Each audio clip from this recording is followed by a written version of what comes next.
age of that 6 to 7. So as worth starts to be questioned, the part that starts to happen, and this is definitely for little girls, I notice more, because our society being patriarchal, boys already kind of have the like, yep, you know, I've got my place because I'm a boy. Yep. Little girls come to a point around, especially by the time they're 7, where they don't like the gender roles, that they don't want to be trapped into being a little girl and only being able to be girlish. They want the freedom to express themselves in however they want to express themselves. That I think is a really important process for all of us to recognise that as girls, we don't. I used to always say that Freud got it wrong about the fact that at 4 girls have a penis envy. We really don't. What we have is power envy. We want the power to be in control of our own lives. We don't want to be trapped into the gender where all of a sudden we become controlled and defined by the fact that we actually, and I always say this just for shock value, but you know, that we have a vagina. We actually want to be able to be free to express ourselves in all of our being. And I think that's a really important part, that we do continue to empower our little girls, that even if society wants to lock you into gender, you don't actually have to. Again, that's the privilege I got to get by Dad, who just went, don't fall for society's expectations and limitations on being a girl. So I think being aware that around that 6 to 7, little girls do actually question and are aware that their gender is starting to define them, and they don't like it. They want to be free. They want to be a girl. They're happy to be a girl, right? They just want the freedom, the power to be in control of expressing how they be a girl. So I think that's really important too. So that's about giving them more options and ways to express themselves that are not absolutely defined by their gender. Yeah. And so if that means that they want a truck, get them a truck. That means that they want to go actually and get dirty and muddy and dig holes and do, you know, what seems to be like boy things, they go do those kinds of things.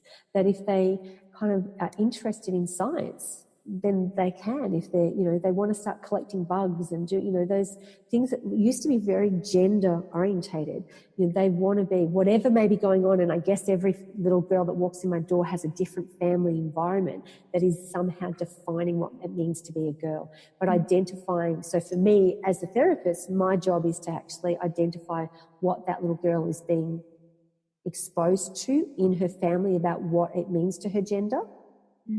And then being able to help the family recognise that they're creating limitations that this child doesn't really want, you know. And, yeah. And I guess if I was going to say that in reverse, not that lots of boys do it, but it would be that little boys probably still actually want to be able to play with stuff and maybe, you know, not have to be defined by too much macho stuff either. Yep.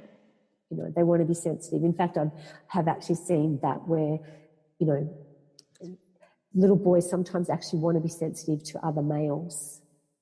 You know, it becomes really important that the dads and the grandfathers and the uncles in little boys' lives at that age actually support them to be gentle and nurturing and loving as well.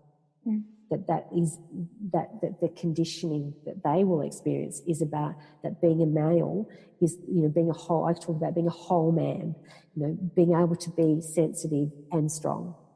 And likewise, and there's differences between the genders in terms of how a woman would do strength is different to how a man would do strength.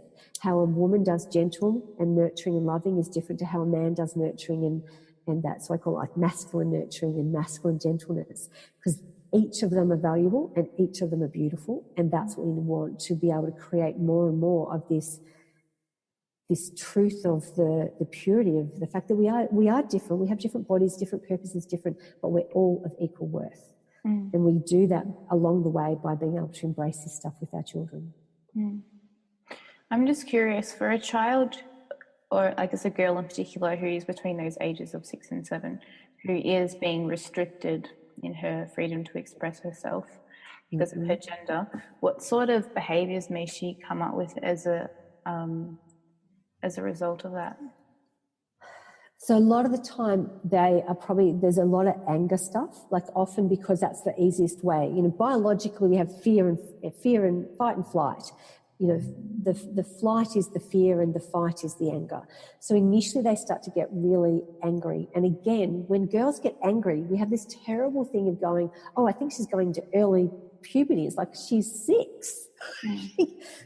She's like 6 years away from puberty. She's actually angry because she doesn't like what's happening to her.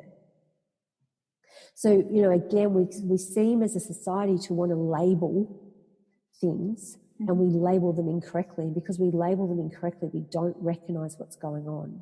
And sometimes they might cry, but a lot of times they're going to get angry. You know, there's a whole thing. I actually have a blog I wrote about when women should stop crying, because crying is actually disempowering. We need to actually take action. So they'll actually be not wanting to wear clothes. They'll want to throw out all their girl stuff. They don't want to play with their dolls anymore. They start rejecting their own femininity. They start rejecting anything that's labelled as girly, because they don't want to be just labelled into that. So you'll see this: I don't want to do that. I don't want to do that. I don't want to do that. I don't want to do that. And they'll want to have their hair more boy. They want to wear just bland clothes. They'll start. And if you think about it, there's a massive issue in our society about femininity and women really owning their feminine presence. And again, this is where it starts. It starts because all of a sudden we associate it with a set of expectations that we don't want to be. We want to be our own kind of girl. Does that make sense? Does that resonate? That does very well. Cool. And are there any particularly any developmental stages in, I guess, for teenagers or early adulthood that particularly stand out for you as well?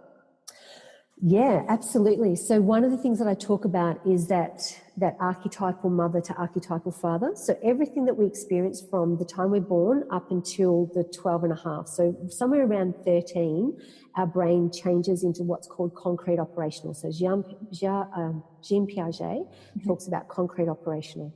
And at that point, what happens is the neural pathways really start to grow more into the left side of the brain. And when the brain makes the shift, we move out of that right brain dominance in that child, and we move into what we would call our adult brain, where we're more. So then our frontal cortexes start growing, which is the final stages up to 25. Every emotional process we've gone through from birth to, let's say, 13, we then replay that all out. So if we do the mother archetype, the principle of the mother, then the home and mum represents the safety of the core of who we are. And then we need to go out into the masculine, out into the world, and we have to reapply all those same things in the world at large, which is at teenage years. It's getting jobs, it's going to school, high school, it's going to college, it's going, out getting part-time jobs, playing sport, those things. So our worth gets re-questioned, our belonging gets re-questioned. So we go through it all again, but now we have to know who we are in the outside world. So when we talk about where our wounds are, we often either talk about it internally from the mother principle or external. I just don't seem to fit out there. It's great at home, I fit at home, but I don't fit in the outside world. Then I know the wounds come through the teenage years. And so that's really important. And, the big one to be aware of, especially from the 18 to 25, is the last part of the brain that develops at 25 is decision making. And yes, there are steps all along the way through our lives where we learn the parts that make up good decision making, but the brain's ability to finally make a good decision, the frontal cortex, doesn't fully develop until we're 25. And so, and anyone who's over the age of 25, I'll say to them, when you think back to the decisions you made in your 18 to 25 zone, what was I thinking? So many times we go, because it's 26 and 27 and 28 that we look back and we finally get a picture. When I talk to parents about their kids, I go, wait till your kids 26, 27, 28, they'll get what you're trying to say to them now. It'll all come together. So at 18, we replay out our sabotage patterns. Why do our 18-year-olds go out and drink and do crazy stuff and play out sabotagey patterns? Because it's replaying back whatever they felt at 9 to 11. They're playing back out at that 18 to 20. You know, when we get into so basically 22 to 24, so when we separate, our teenage years is about separating from our family, and we want to kind of fit into our generation. So we want to relate to and be the same as what the people, our friends are.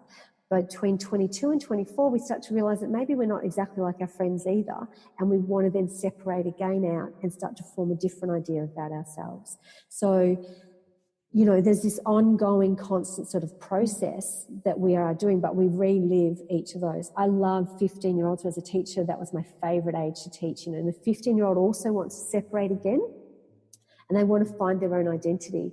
And that doesn't have to be a conflictual, just like the two. So the 2-year-old, there's what I call a 3-part process to our identity formation. The first is at 2, the second is at 15, and the third is at 40. And each of those times at 2, 15, and 40, we are questioning ourselves, who we are, and trying to work out how we want to be ourselves and who that self is. And so it looks, you know, so if you look at it, the midlife crisis at 40 looks a bit messy. The 15-year-old teenager rebellion looks a bit messy. The terrible twos look a bit messy, but they don't have to be if we recognise what they are and we actually support the journey of self-exploration, self-definition, being able to form an idea, not rigidly, not stuck in concrete, but this idea of who we are. Then we actually can embrace being a teenager so much more easily, and we don't have to go through the meltdown at 40. If we didn't separate healthily from our parents at 2 and we didn't separate at 15, the midlife crisis at 40 is a nightmare, because people usually, and especially by that time, because parents are much older and there's always a risk of parents being sick and a whole range of things happen, then they need to define themselves. That redefining ourselves happens in a greater way. I've met people who haven't even been able to separate from their parents at 40. They're still completely defined and confined by meeting their parents' expectations, even at 40.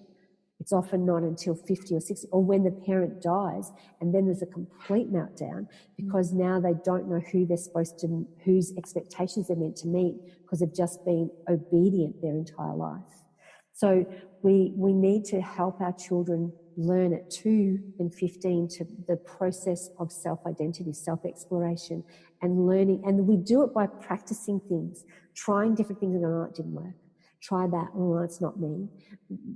Embracing that process living is a really beautiful way to help our children kind of learn it. And we do. The other part is parents try and they don't want their teenager to hate them the way that they hated their parents. Yep. And so they're too liberal. A child needs something to rebel against. So I say to all of my parents, give them something to rebel against.